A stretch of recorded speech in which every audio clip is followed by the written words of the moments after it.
RCN. Le son de la différence. Citoyens au quotidien sur RCN, avec la CLCV de Malzéville-Saint-Max. Sylvie Gruy, Christian Saquet. Chers auditeurs de RCN, bonjour. Bonjour Christian. Bonjour Sylvie, bonjour aussi à Jean-Luc. Voilà. Il nous fait coucou, c'est bien. C'est avec plaisir donc qu'on se retrouve pour un nouveau numéro de Citoyens au quotidien, l'émission de la consommation, du logement et du cadre de vie.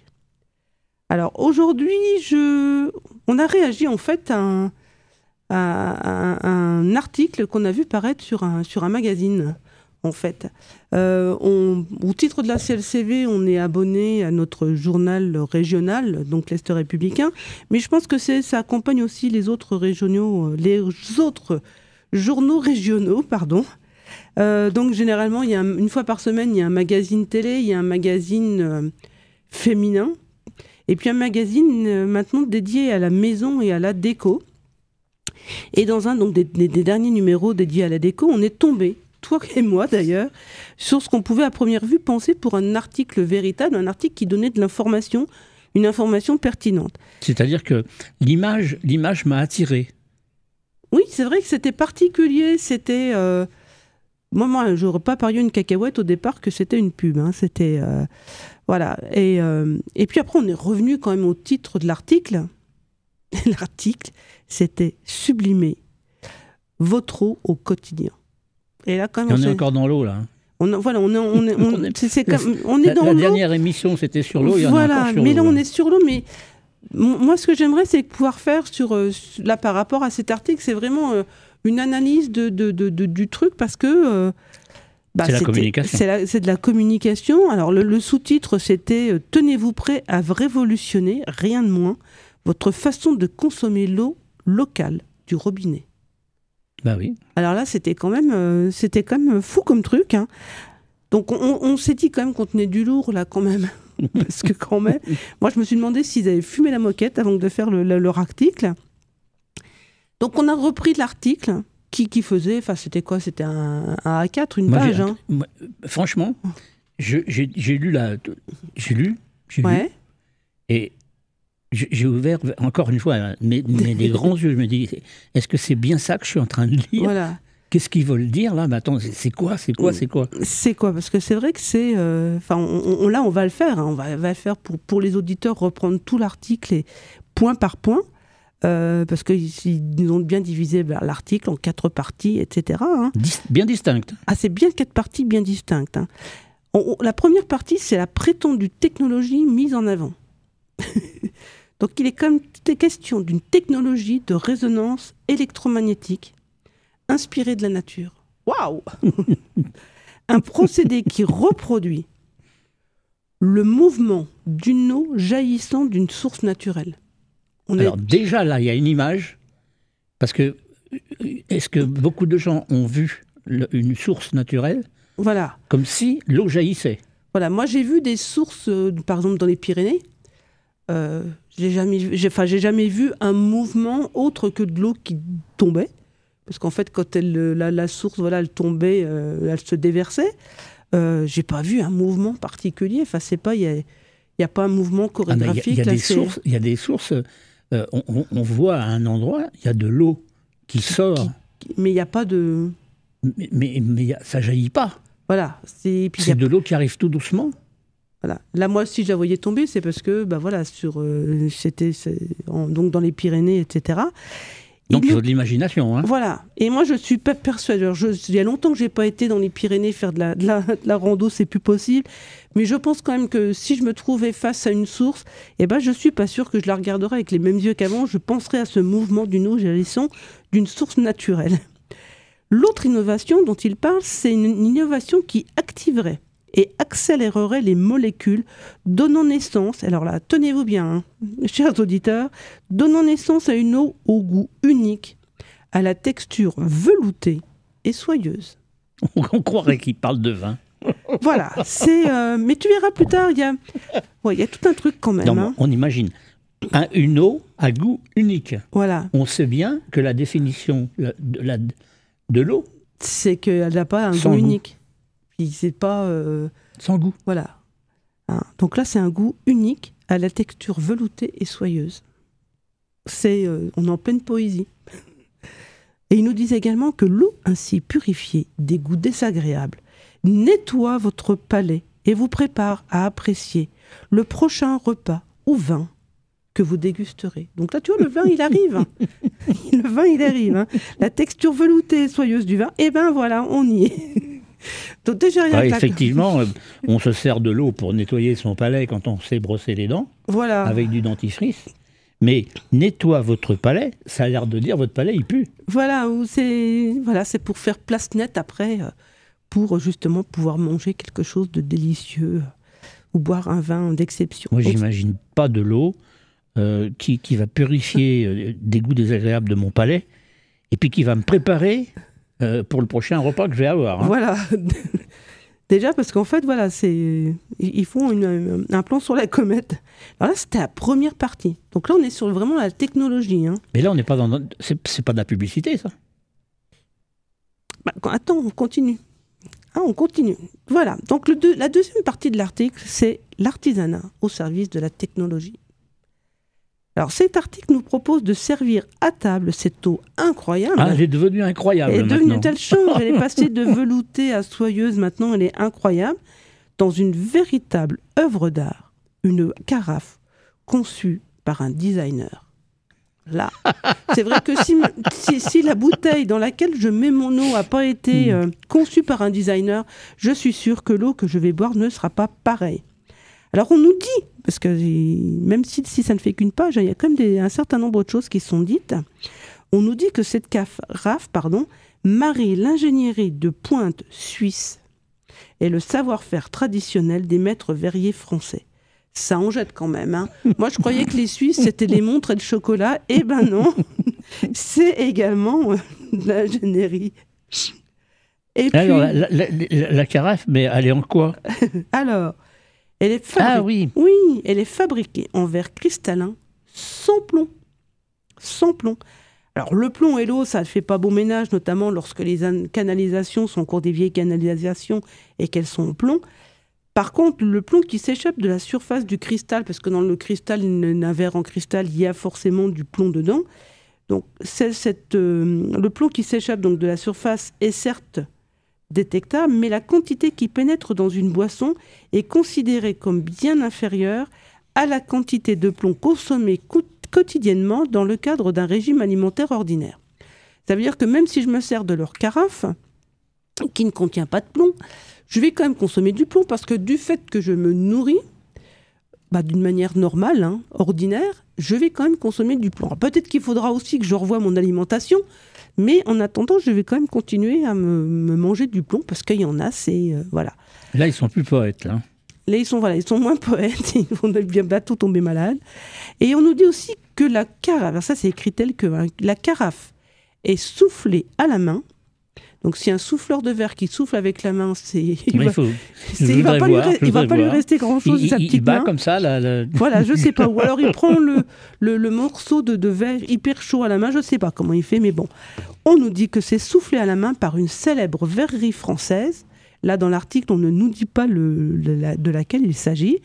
Et que chaque carafe est unique, qu'elle est numérotée. Oh là là. Et là, c'est là qu'arrive la technologie suisse, c'est qu'elle est assemblée, parce qu'en fait, il y a le bouchon, voilà, qu'elle est assemblée en Suisse. Là, c'est la Suisse, c'est unique, c'est pour lui donner de la valeur. Oui, c'est peut-être, je sais pas, ça passe peut-être par les comptes bancaires en Suisse, je ne sais pas. Il y a un truc, mais c'est, voilà, la carafe est assemblée en Suisse. On se marre bien quand même à faire les publicités, c'est quand même... Alors, elle est numérotée. Ouais. Moi, je voudrais bien en voir une quand même. Voilà, et je ne sais pas ce que ça peut apporter à l'eau qui va être dedans, le fait qu'elle soit numérotée, cette carafe. Que ça soit une carafe qui a été designée, une carafe qui va être unique, une carafe numérotée, et qu'elle soit assemblée en Suisse, je ne sais pas ce que ça va apporter à l'eau qui va être dedans. Il faudra quand même qu'on me l'explique, mais je ne l'ai pas trouvé même après, parce que je l'expliquerai aussi jusqu'où je suis allée. Et la troisième... Tu t'es amusée, là? Ouais, je me suis amusée. J'avais envie de rire. Il y a des fois, on a envie de rire comme ça. Le troisième paragraphe dans l'article, c'est l'argument environnemental. Donc on nous dit toujours dans l'article que premièrement, on savoure donc une eau locale, sans plastique, sans déchets et sans transport, respectueuse de l'environnement. Moi, là, j'ai l'impression de me retrouver, moi, derrière mon bar à eau, quand j'explique aux personnes qui viennent nous voir que boire de l'eau du robinet, c'est boire une eau locale, donc qui n'a pas, qui n'a pas été transportée ou quoi que ce soit, donc le bilan carbone qui est très bon. Une eau sans plastique, donc il n'y a pas de pollution à la fabrication du plastique, il n'y a pas de transfert entre le plastique et l'eau, donc sans déchets, et donc sans transport, voilà, respectueuse de l'environnement. Évidemment, puisqu'elle arrive au robinet. Elle arrive tranquillement. Voilà, parce que leur eau, c'est quand même, il ne faut pas l'oublier, même si c'est une carafe, si c'est la technologie et tout, c'est quand même de l'eau du robinet à mon robinet. Hein. Et donc, dans cet article aussi, dans cette partie d'article concernant l'argument environnemental, il nous indique que la fabrication artisanale en Europe permet de réduire l'empreinte carbone de chaque carafe, la divisant par 10. Donc, il divise par 10 l'empreinte carbone parce que c'est une carafe en verre fabriquée en France, assemblée en Suisse, donc ça reste quand même proche et c'est pas fabriqué. Voilà, là, quand il parle que c'est proche de chez nous. Il parle de fabrication artisanale en Europe. Voilà, en Europe. Mais donc, ça sous-entend que cette carafe peut être vendue, je ne sais pas moi, en Pologne. Moi, j'ai vu sur leur site que ça allait, ils ont des trucs au Danemark, etc. D'accord. Donc, voilà. Mais là, on est vraiment ultra positif au niveau environnemental. Voilà, il y a un petit peu comme de greenwashing là-dedans. Hein. Il y a notre technicien qui a même été nous chercher. Et devant moi, j'ai le site internet, voilà. Mais on ne dira pas le nom. Moi, je ne vais pas me faire taper sur les doigts par l'entreprise. Parce que si c'est des messieurs suisses, ils doivent avoir les moyens. Et je ne tomberai pas pour ça. Je ne tomberai pas pour la CNCV. Je crois que les moyens, on va les trouver plus loin. Et donc, alors là, voilà, on était sur les 3 parties. Et la 4e partie de l'article, c'est une synthèse donc de ce qui précède. Et ça présente la place que le produit pourrait avoir dans notre intérieur. La société suisse donc propose des produits pour les particuliers, mais également les professionnels tels que les restaurants et les hôtels. Oui, ils vont utiliser cette bouteille-là, Il y a une gamme qui est un petit peu différente pour les professionnels. Hein. Donc là, s'arrête notre article. Et alors vraiment, toi, tu en penses quoi ? Alors moi le problème que j'avais, c'est que c'est quand même trompeur. Parce que c'est vrai que quand on le voit, on n'a pas tout de suite l'impression d'une société qui veut nous vendre quelque chose. Il n'y a pas... d'adresse ? Il n'y a aucune référence très nette au fabricant. Il n'y a pas d'adresse. Il n'y a pas de site internet. Donc ça fausse un petit peu l'idée qu'on se fait d'une pub où là le produit est bien visible, le fabricant, le vendeur bien identifié. Là sur l'article du journal, il n'y a rien de tout ça. La plupart du temps, là, ils mettent un prix et pour vendre, disons que c'est moins cher ou tout ça. Voilà. Et là, il n'y a rien. Et là, il n'y a rien du tout. Rien. La seule chose qu'on trouve, c'est qu'en haut de l'article, alors moi, je ne savais même pas que c'était la marque, hein. Donc on trouve une info, je ne vais pas la donner car elle renvoie au vendeur. Et après, donc, je suis allée sur Internet et là, j'ai trouvé effectivement mon vendeur. Mais là encore, c'est aussi un site qui est très particulier. C'est-à-dire visuellement, ça reprend le code visuel qu'il y avait dans l'article. D'accord. Voilà, donc on retrouve le même discours. Là, on a une eau magnifiée qui stimule les papilles gustatives et décuple... Ça, c'est sur le site, ça. Ouais, ça, on est passé au site, là. On nous parle donc d'une eau magnifiée qui stimule les papilles gustatives et décuple le plaisir à table grâce à la résonance électromagnétique. Et je me dis que ça doit être la même personne qui a fait et l'article et le site, parce que c'est pas possible. Il a bu quoi, là, pour écrire ça ? Voilà. Je suis pas sûre qu'il ait bu. Ou alors, si c'est l'effet de l'eau magnifiée qui fait faire cet article... La première eau gastronomique est durable. Alors là, chapeau, l'eau est durable, voilà. Il y a des photos et des vidéos qui sont quand même très pro, avec un côté très high-tech, comme ça. Moi, ça m'a dérangé un petit peu. On voit ainsi nos souffleurs de verre. On voit mais bon, ils les soufflaient pas à la main. Hein. D'abord, ils tenaient le verre au bout d'une canne, etc. Ils mettent pas non plus leur petite mimine sur le produit bien chaud. Comment ? On voit également aussi sur le site, et là je disais aussi ça me dérange un petit peu, on voit là voilà, pareil, il recommence. Jean-Luc recommence avec les souffleurs de verre. Et puis on voit aussi par exemple... Ça c'est en France, ça. Ah bah, c'est la fameuse verrerie française. On voit qui ne doit pas être bien loin d'ici, quoi. C'est connu, ouais. C'est une qui est connue. Alors, qui est un petit peu plus bas vers dans le département 70, 71, je sais plus.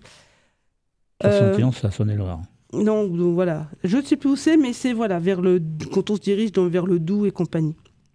Donc, on voit également une jolie table avec une belle vaisselle. C'est pas la vaisselle de monsieur et madame qu'on va trouver chez nous. C'est des mets aussi qui sont joliment mis en valeur. Il y a des trucs, c'est quand même... Voilà, c'est pareil. On se dit que si je vais au restaurant manger ça, je ne m'en tirerai pas pour 25 € de mon repas. On est dans du haut de gamme. Alors, on ne va pas oublier donc le côté nature. Hein. Le site, il n'oublie pas le côté nature non plus. Hein. Là, il y a un petit peu, comme je disais déjà, même par rapport à l'article, un peu de greenwashing, parce qu'on a des visuels d'eau tourbillonnante, par-ci, par-là, des rappels de verdure, quelques feuilles vertes. Donc, il voilà. y a des feuilles vertes derrière. Voilà, il y a des feuilles vertes derrière. Donc voilà, un peu de greenwashing. Donc ça, c'est les premiers abords du truc. Avant de continuer, parce que voilà, on se marre bien quand même. Je ne suis pas certain que quand les gens regardent ça, qu'ils vont continuer de lire. Ou alors ils sont vraiment très attirés par... Après, ça s'adresse aussi, le site internet, à des professionnels. Donc on va le voir plus loin. Mais là, il faut que je me repose un petit peu. Citoyens au quotidien sur RCN. Avec la CLCV de Malzéville-Saint-Max. Alors, comment on fait maintenant pour acheter ce produit-là? Parce que, bon, c'est bien beau tout ça, mais c'est bien pour le vendre quand même. Ah bah oui, ils le vendent, ça c'est sûr. Alors, c'est pour avoir accès à l'eau magnifiée. Voilà. Ben, si on veut avoir accès à l'eau, il faut bien qu'on achète le produit. Et sur le site, pareil, il n'y a pas de bon de commande. Mais régulièrement, on a un pavé qui apparaît, contactez-nous. Donc si on clique dessus, eh bien, on nous demande quelque chose de très classique, hein, notre nom, prénom, numéro de téléphone et mail, avec en plus un espace pour laisser un message. Parce qu'en fait, tout à l'heure, je disais que ça s'adresse aux particuliers et aux professionnels. Donc il y a quand même toute une partie qui va être vraiment pour ce qui est restaurant et hôtel, quoi. Donc, et là, donc, tu as trouvé le prix sur cette... Ben non. Il n'y a pas de prix. Donc moi, je suis toujours un peu méfiante. Hein. C'est inquiétant, ça. Quand j'ai pas de prix, je préfère généralement passer mon chemin, parce que je me dis que c'est un petit peu comme dans les grandes bijouteries. Quand il n'y a pas de prix, c'est que c'est trop cher pour moi. Ça, c'est un mot d'ordre. Voilà, donc on a vraiment l'impression d'être sur un site d'exposition, un petit peu comme si on était dans une foire exposition, les produits qui sont exposés. J'ai aussi également été chercher s'il y avait par exemple en bas du site les conditions générales de vente.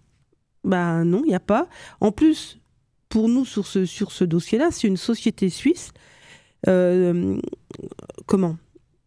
C'est celle qui, pour dire à nos auditeurs, c'est une société suisse, c'est celle qui a obtenu l'autorisation de mettre l'eau de Paris en bouteille pour les restaurants et les hôtels. Ouais. Oui, d'accord. Mais de toute façon, alors moi, quand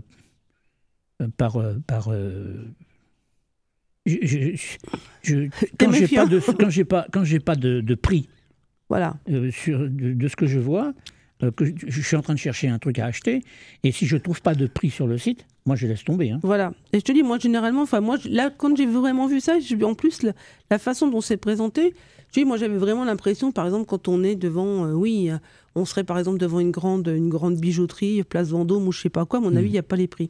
Et bien là, c'est pareil, il n'y a pas les prix. Alors, nous ici, là, nous sommes consommateurs. Ouais. Alors, qu'est-ce qu'on doit penser ? Moi, ce que j'ai pensé, je me suis dit que j'avais l'impression qu'il surfait un peu sur la vague. Le sujet de l'eau, c'est un sujet important. Nous, on le voit dans nos bars à eau. Il y a de plus en plus de personnes qui se posent des questions sur la qualité de l'eau, y compris sur la qualité de l'eau en bouteille. Et ils se posent aussi des questions sur l'impact de la consommation d'eau en bouteille sur notre environnement. Oui, ça, il y a beaucoup de questions là-dessus. Les gens qu'on rencontre le plus souvent, notamment dans les bars à eau, sur les bars à eau, c'est vrai que ça leur pose beaucoup de questions. Voilà, ça leur Il y pose en a beaucoup de qui questions. se disent, est-ce que je bois de l'eau en bouteille? Mais là, vous êtes en train de me dire que faudrait plutôt boire de l'eau du robinet. Et puis, il y a tout ce qui a pu passer aussi dans la presse concernant certains minéraliers, quand même. Bah oui, il y a eu les scandales. Voilà. Scandales.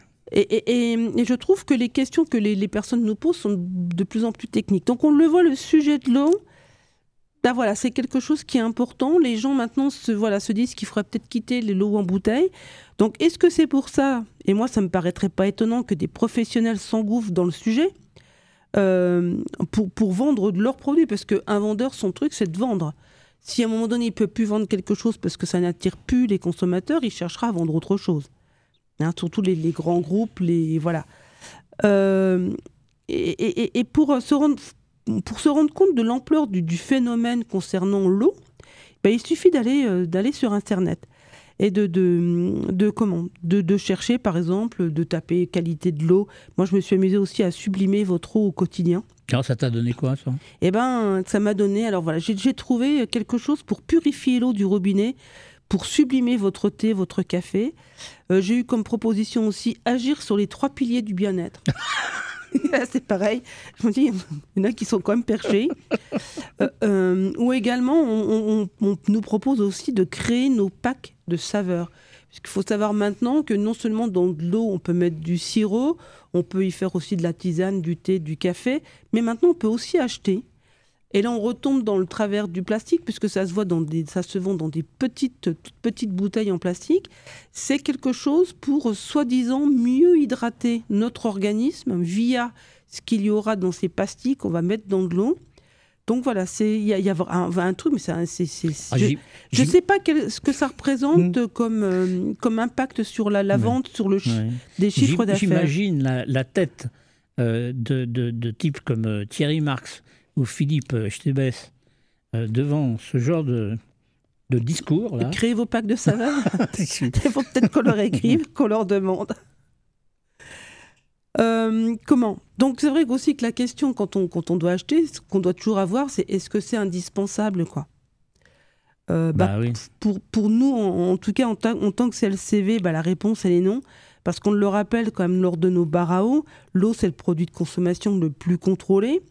Hormis à quelques endroits où lors d'événements particuliers comme des crues importantes, des travaux, l'eau du robinet en France est potable et peut être consommée en toute confiance. Lorsque de l'eau n'est pas consommable, la population est informée. Je veux dire, il n'y a aucune communauté de communes, aucune commune qui laisserait des habitants consommer en France de l'eau qui ne serait pas potable, qui serait dangereuse pour la santé. Alors, quelque part, c'est un petit peu le problème des communes qui ont encore la responsabilité de l'eau. Il y a encore, ça existe encore. Et c'est pour ça que c'est en train de changer. Il y a de nouvelles lois, là, qui obligent de faire un rassemblement de communes. Voilà. Parce qu'ils sont beaucoup plus efficaces, ils sont plus forts. Oui, absolument. Et voilà. Parce que dans la dernière émission, il y a 15 jours, je parlais de la quantité d'eau potable distribuée en eau du robinet à 97 ou 98%. Et là, justement, le problème ce sont les petites communes qui ont moins de moyens. Ils ont moins de moyens. Et là, donc, ça va bien contrer toutes ces choses-là, quoi. Mais bon, oui, non, c'est pas un produit indispensable. Justement, on est dans le luxe, là. On est dans le luxe. On est dans le luxe. On est dans le cadre de ces eaux qu'on trouve en grande surface à 10, 15 euros et qui la viennent, bouteille. Qui viennent d'Espagne pour les plus proches et qui viennent d'Angleterre ou qui viennent aussi de Nouvelle-Zélande, par exemple. Qui a envie d'acheter une bouteille d'eau qui vient de Nouvelle-Zélande? Je sais pas, j'ai un peu de snobisme peut-être. Je crois, oui. Ah. Oui. Alors justement, quelle attitude, toi tu penses quelle attitude doivent avoir les consommateurs face à une publicité, qu'elle soit diffusée sur un papier, support papier ou à la télé ou sur le net? Parce que ça, on le retrouve sur le net. Voilà, oui, puisque moi j'ai trouvé leur site internet et on en trouve plein d'autres. Hein.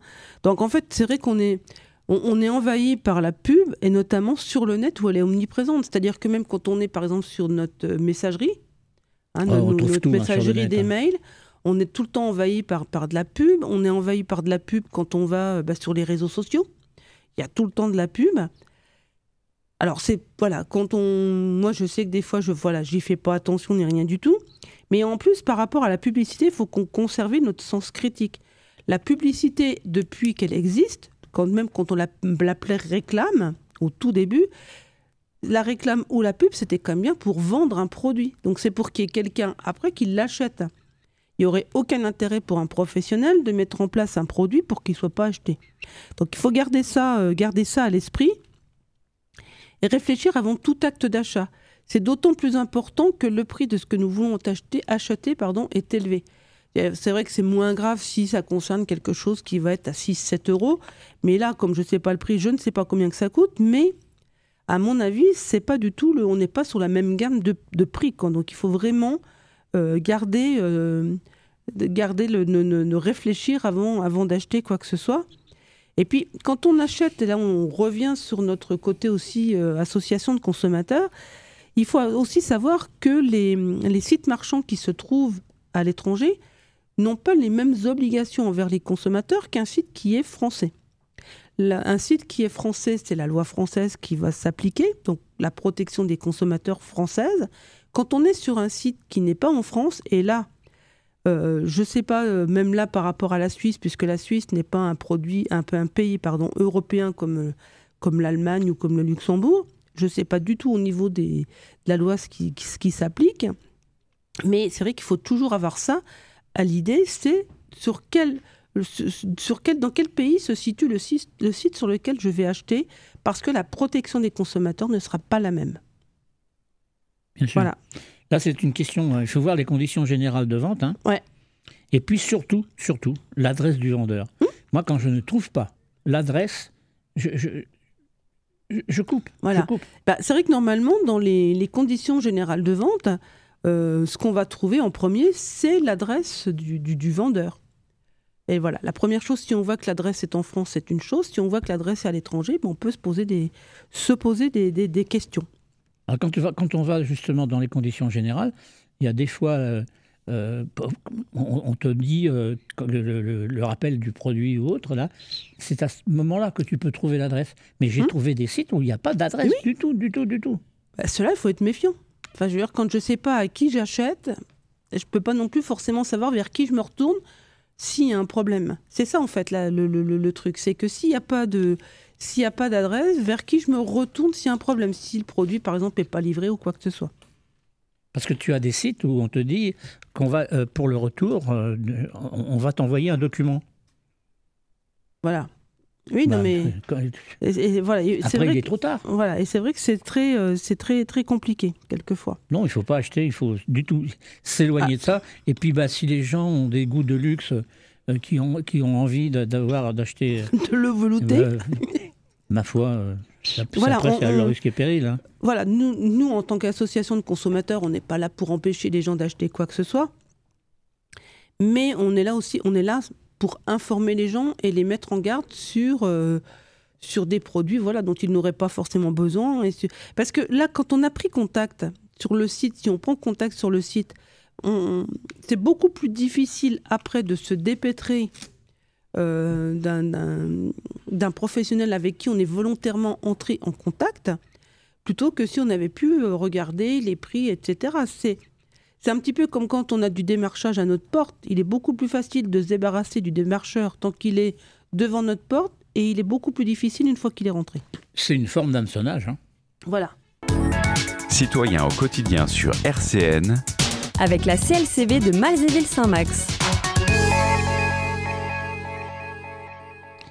Alors Sylvie, maintenant qu'on a parlé de l'eau magnifiée, toi tu as un communiqué de presse à nous faire. Oui.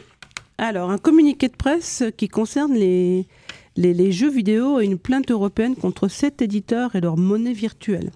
Alors, c'est un communiqué de presse qui date du 12 septembre, donc il y a déjà quelques semaines, mais bon, on n'a pas toujours le temps dans nos émissions de tout exploiter. Mais bon, c'est toujours quelque chose qui est en cours, hein. Donc, alors que les jeux vidéo sont devenus l'un des loisirs préférés des Français, la CLCV et une autre association, on va quand même la nommer, tu la nommes, hein. C'est l'UFC Que Choisir, oui. Tire aujourd'hui la sonnette d'alarme sur la présence et l'usage de monnaie virtuelle incorporée dans ces jeux. Donc, il s'agit d'un mode de paiement intermédiaire créé spécialement pour certains jeux, donc ça ne servira pas pour autre chose, et qui n'est utilisable donc qu'à l'intérieur et pour les besoins de ceux-ci, afin d'accéder à plus de fonctionnalités et ou prolonger l'expérience de jeu. Donc ces monnaies spécifiques conduisent les consommateurs à faire des achats de contenu virtuel pour améliorer le jeu. donc nouvelles fonctionnalités, des armes, etc. Mais sans connaître leur réelle valeur. Donc, ils mettent de l'argent et ils ne savent pas ce que ça va... Ils ne savent pas ce que ça va devenir, quoi. Voilà, ce que ça va leur coûter après. Donc, aux côtés de 20 autres... Puis je pense aussi que le risque, c'est que quand on est accro au truc, on doit être accro aussi pour remettre de l'argent. Donc, aux côtés de 20 autres associations de consommateurs européennes, donc on a par exemple une association en Allemagne, en Belgique, en Bulgarie, Chypre, le Danemark, l'Espagne, la Grèce, le Portugal... Il y a quoi encore la Suisse, la Suède, la Slovaquie, donc qui se joignent donc à cette plainte. Donc la CLCV et l'UFC Que Choisir déposent plainte contre 7 éditeurs de jeux pour pratiques commerciales trompeuses. Elles exigent, donc ces associations de consommateurs, des autorités européennes et nationales qu'elles imposent une meilleure information des consommateurs dans le cadre d'achats de jeux vidéo. Alors, il faut savoir que les monnaies virtuelles sont omniprésentes dans les jeux vidéo. C'est quoi, les bitcoins, hein? Non, c'est une monnaie virtuelle. Tu vas voir les petites pièces qui vont s'afficher, etc. Mais des jetons, quoi. Ouais, comme si c'était des jetons, quoi. Tu sais qu'il te reste tant de leur monnaie, de la monnaie du jeu, quoi, en fait. Donc, aujourd'hui, 7 Français sur 10, des plus jeunes aux seniors, il n'y a pas que les jeunes qui jouent, donc jouent régulièrement aux jeux vidéo.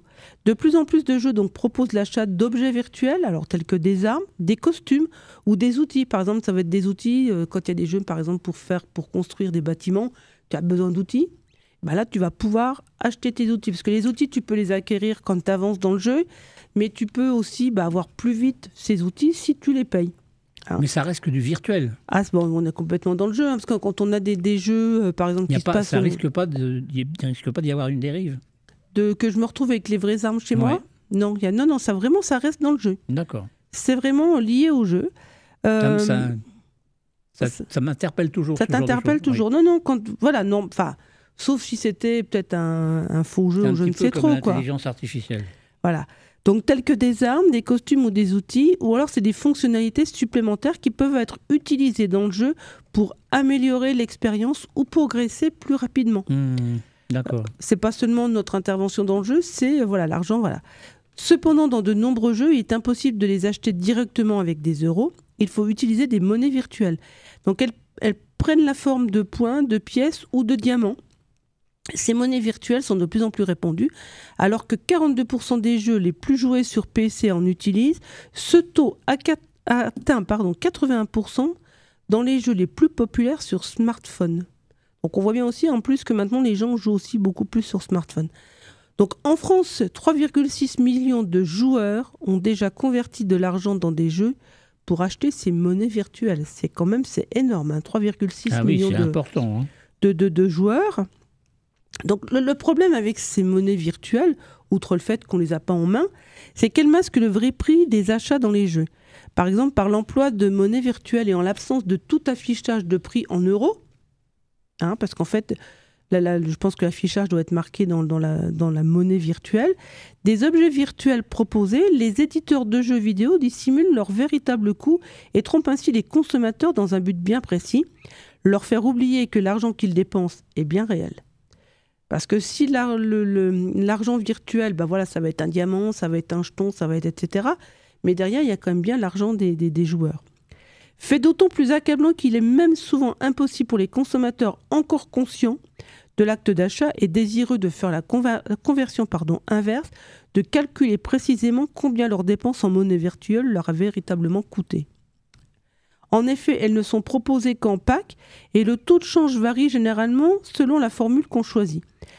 Pourtant, rappelons qu'il est de droit que les consommateurs connaissent de façon intelligible et non équivoque le prix et le mode de calcul de ceux-ci. À titre d'exemple, le jeu pour smartphone Clash of Clans propose 6 packs de gemmes, donc des pierres, la monnaie virtuelle spécifique intégrée au jeu, allant de 80 gemmes pour 1,19 € jusqu'à 14 000 gemmes pour 119,99 €. Le prix des 10 gemmes varie donc ainsi entre 9 et 15 centimes. Donc c'est pour ça aussi que les joueurs, du coup, ne peuvent pas arriver à savoir ce que ça leur coûte vraiment bien sûr. L'achat à tel moment. Donc le taux de change ne peut être calculé précisément que si le consommateur achète toujours exactement le même pack.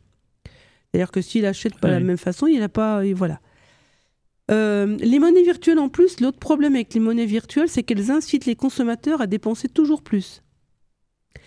Les packs de monnaie donc proposés ne correspondent souvent pas exactement au prix affiché des objets virtuels.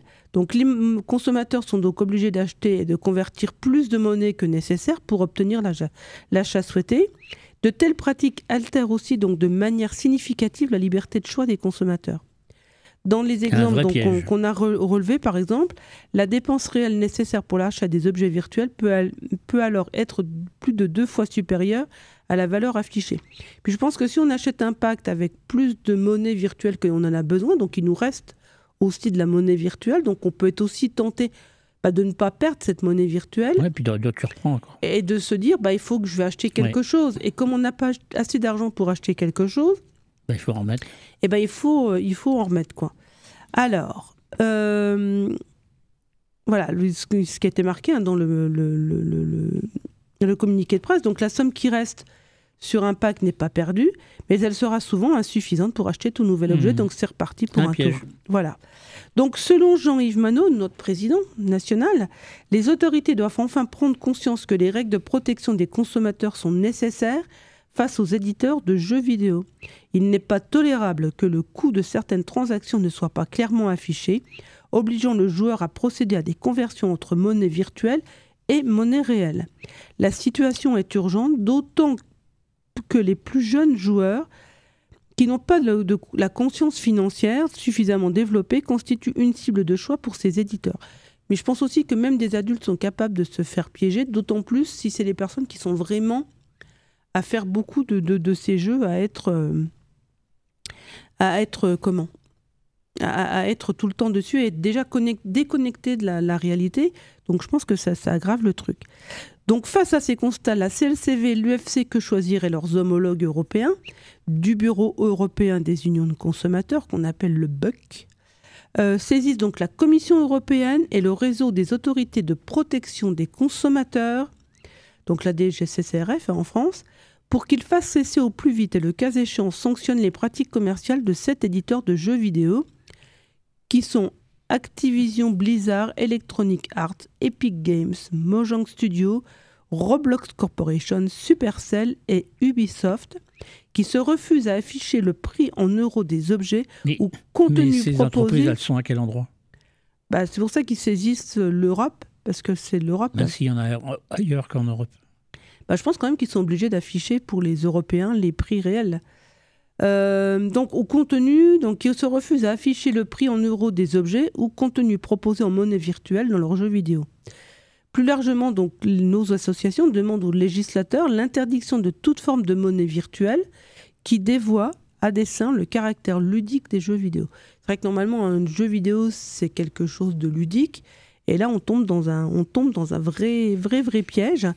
Donc voilà, donc je pense qu'on aura des nouvelles dans... peut-être pas forcément... Parce que ça met un certain temps quand même, notamment quand c'est au niveau européen. Mais voilà. Par le box, ça va prendre 3 ans. Ça, hein. Voilà. Donc ça demande du temps. Ça fait partie, ce genre de choses du travail de la Confédération. Nous, on n'aurait pas non plus les moyens de pouvoir faire, on n'a pas forcément non plus l'analyse pour faire tout ça, mais c'est des questions que nous, on peut remonter à la Confédération, des questions dont se saisissent aussi la Confédération, et puis qui sont traitées par elle, parce qu'en plus, ils ont aussi d'autres moyens, que ce soit en personnel ou que ce soit aussi financier, parce que ça a aussi un coût. Bien sûr. De faire ce genre d'intervention auprès des instances européennes. Voilà, j'en ai fini avec mon petit document sur les jeux vidéo.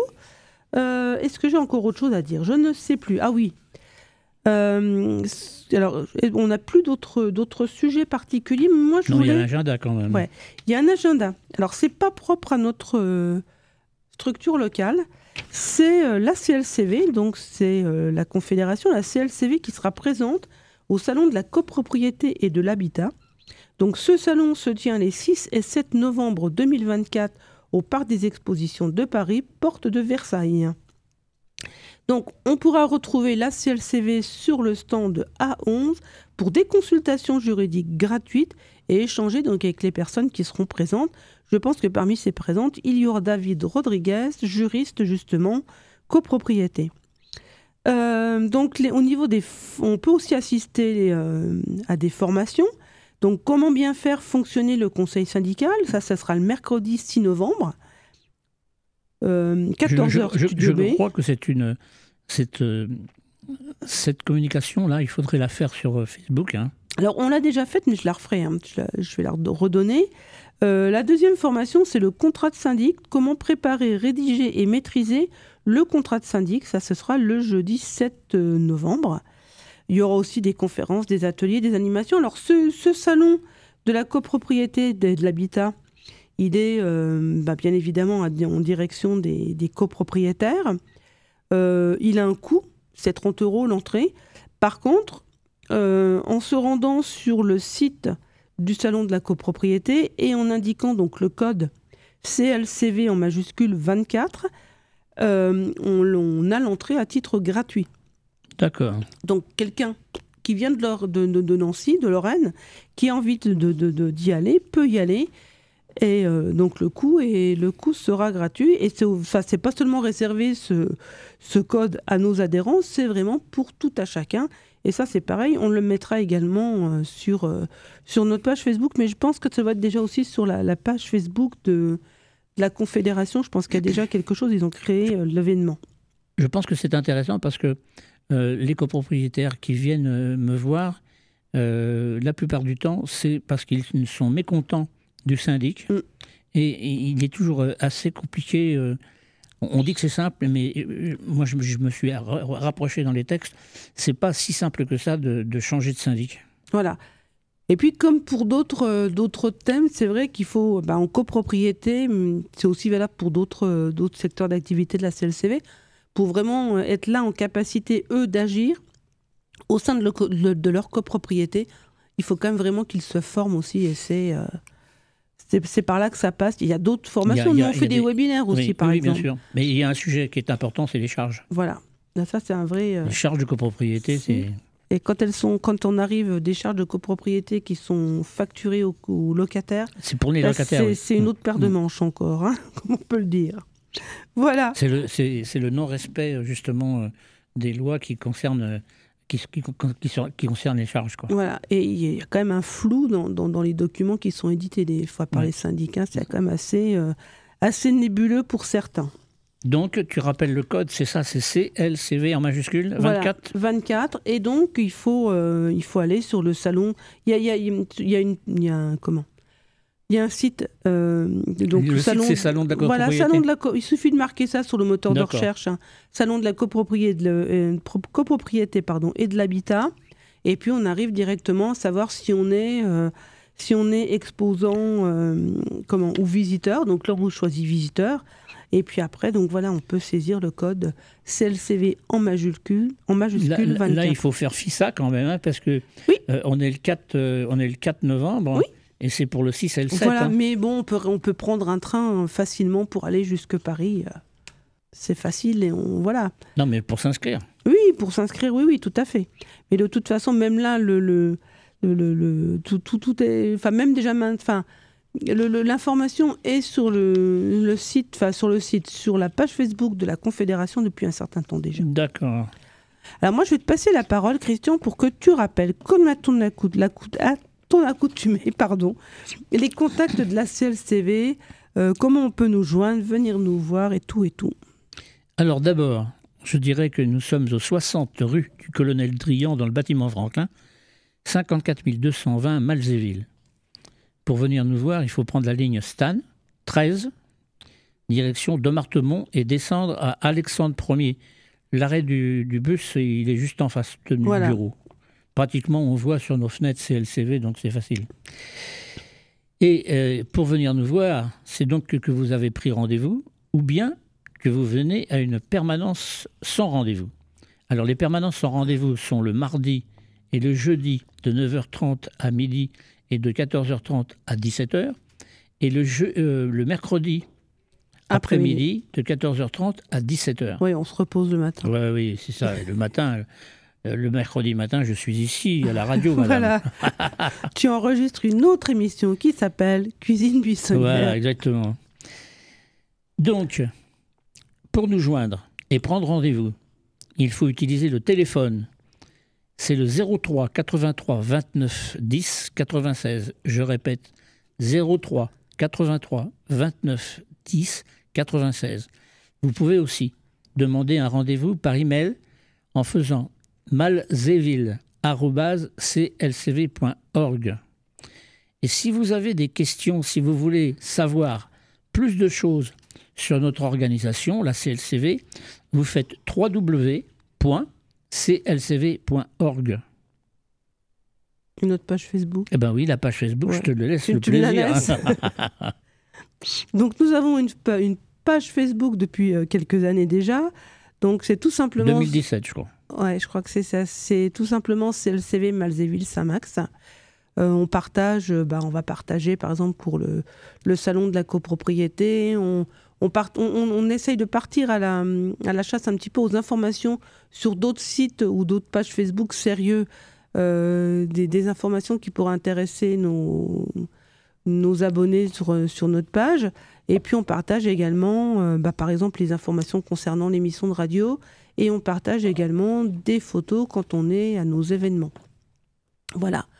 Est-ce que tu as autre chose à rappeler ? Je voudrais rappeler que nous sommes à la recherche de bénévoles. Ouais.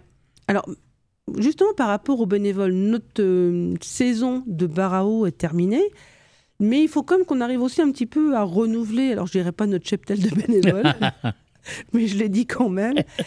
Voilà, c'est vrai que quelquefois en plus, sur certains événements, il faut quand même qu'on soit assez nombreux. Je pense notamment à Jardin de Ville, qui est sur 2 jours, où il faut monter le barnum un jour et il faut le démonter le lendemain, et où il faut mettre tout ça dans la voiture, etc. Donc il faut des gars costauds. Alors il faut des gars ou des femmes. Ah oui. Des femmes costauds, ça existe aussi. Oui, c'est vrai. Voilà. Mais ça serait bien quand même des gars costauds. Ouais, d'accord, tu préfères des gars comme tu veux. Ah, écoute, les supports en plomb qu'on est obligé de mettre au pied du barnum. Au pied du barnum, c'est comme il y en a quand même 2, 4, 6, 8, oui. Et ils font 20 kilos chacun. Donc, voilà, il faut quand même être assez costaud pour les porter. Moi, je dis ça parce que moi, je ne suis plus capable de porter ça, ni même de monter le barnum. Voilà. Je suis désolé. Voilà. Moi, je me souviens, la première fois où j'ai voulu en porter un de plomb en fonte, là, je suis restée collée par terre. Je n'ai pas bougé. Et donc oui, même pour le reste, quand on est 2 jours sur place, c'est intéressant qu'on soit quand même un nombre qu'il y ait un roulement. Qu'il y ait un roulement. On est debout quand même. Par exemple, si je prends le bar à eau, on est quand même debout toute la journée. Voilà, debout ou appuyé sur les tabourets hauts que l'on a. Et puis ce qu'il y a aussi, c'est que quand on est aussi sur des animations comme ça, sur des événements, on a aussi envie d'aller faire un petit tour, de voir les autres exposants. Oui, bien sûr. Et en fait, si on passe vraiment la journée complète, on n'a pas le temps. Donc on cherche aussi des bénévoles pour nos bars à eau. Venez nous voir maintenant, on aura le temps de vous expliquer tout d'ici la prochaine saison. Mais on cherche aussi des bénévoles qui soient pour le traitement des dossiers. Pour le traitement des dossiers. Et puis on cherche encore un trésorier. Voilà. Alors si vous avez... dans vos tiroirs. Aimez les chiffres, venez si nous vous voir. avez un trésorier planqué quelque part, on est preneur. On va dire au revoir à nos auditeurs, leur donner rendez-vous pour un prochain numéro d'ici une quinzaine de jours, je pense. Donc on salue Jean-Luc et on le remercie pour la technique. Je te dis au revoir, Christian. Merci. Voilà. Au revoir. Et à bientôt, chers auditeurs.